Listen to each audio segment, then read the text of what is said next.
বাংলাদেশের লোক নিরাপদ না। শিয়াল বোঝেন, শিয়ালের কাছে মুরগি হাতি দেন, দেখবেন ওর কাছে নিরাপদ থাকবে, শিয়াল খেয়ে ফেলবে।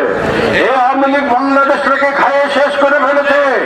বাংলাদেশের অর্থনীতির অবস্থা খুব খারাপ করে ফেলেছে। আজকে কৃষি ক্ষেত্রের অবস্থা খুব খারাপ করে ফেলেছে। আজকে মানুষ উৎপাদিত পণ্যের মূল্য পায় না, ক্ষমতার বাইরে চলে গেছে।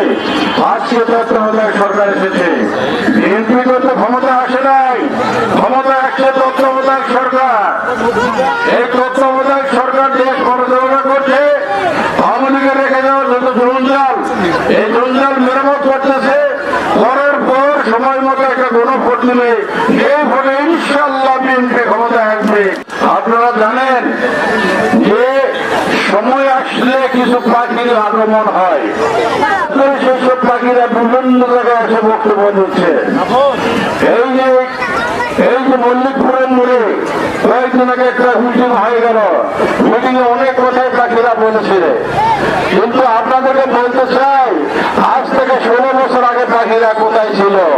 চৌধুরীকে তারেক রহমান এবং দেশনেত্রী বেগম খালেদা জিয়াকে বলে উনি নাকি কার্ড দিয়ে দেবেন। আরে ভাই, কার্ড যদি দিতেই হয় তা আপনারটা আগে নেন, আপনারটা নিয়ে আসি না। আমরা এই এলাকার জন্য সাধারণ নেতা কর্মীদেরকে নিয়ে আমরা মিটিং করি, আমরা কোনো ভাড়া দিয়ে নিয়ে আসি না।